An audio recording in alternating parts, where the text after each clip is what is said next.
Hey, what's up everyone? This is Basil, the White Dragon Masters. I'm first of all here at the movies, as you can see, at the AMC Monterey Park, Little Asia Town. It's really cool. Why don't you just show a quick view about where this is. It's pretty much the end of the night. Decent little fountain, but it's not a lot of power behind the hose, if you know what I mean. Anyway, let's come here. A little bit down in the seclusion. Now, the movie review that I have is obviously as a diehard martial artist, as a teacher of martial arts, and just as a big fan of martial arts films that I grew up watching. My movie review is today on Ip Man 3. Yeah. Ip Man 3. First of all, guys, I was invited to the premiere of Ip Man 3. It was at the same place where Jean-Claude Van Damme's premiere for Pound of Flesh was last year. But Ip Man's premiere was about 2 weeks ago at the Grove. I just couldn't go because I was exhausted from my trip. But anyway, I saw the Ip Man 3, and I would have to say, before I even talk about Ip Man 3, I would have to rewind a little bit to Ip Man 1 and 2. Ip Man 1 and 2 was a little bit more, I would have to say, more action-packed than Ip Man 3 was. And that's probably because they were building the story from life of Sifu Ip Man from the very beginning. Part 1 was during the Japanese occupation, and then Part 2 was when they had moved to Hong Kong and the troubles that they faced, that he faced in Hong Kong. And then Part 3 was a little bit more later, when Bruce Lee came into the picture.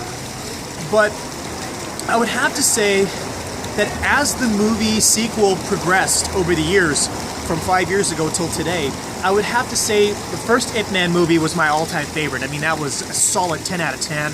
The one after became more like a 9 out of 10. And Ip Man 3 is a solid 8 out of 10.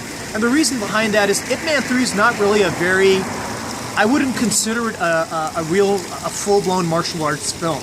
It really has much more substance to it than Part 1 did or Part 2 did. They all have martial arts. Obviously, it's on Bruce Lee's master, Sifu Ip Man himself, and on the style of Wing Chun Kung Fu, which is very close-quarter techniques that they do in Wing Chun. Very interesting, but as far as the action and martial arts was concerned in Ip Man 3, I didn't really see anything new. There was nothing special. It wasn't as exciting as Part 1 and Part 2 was, especially Part 1. I mean, Part 1 was awesome when you had karate style taking on Kung Fu, and and then obviously the boxer taking on the style of Kung Fu in Part 2. In Part 3, it was a little bit dumbed down, very straightforward. The focus on Part 3 was more on the storyline of Sifu Ip Man and his personal life. And that, if you are looking for a fast-paced martial arts action film, Ip Man 3 wouldn't cut it as far as that. So again, if you're looking for a fast-paced action film, Ip Man 3 is not going to cut it like Part 1 and Part 2. And it was focused predominantly just on some of the sad moments of his life. Mike Tyson is in this film, so that was a very interesting addition to the film.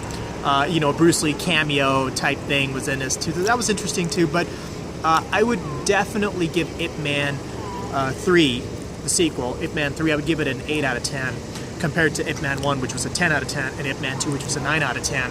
Ip Man 3 was a 8 out of 10.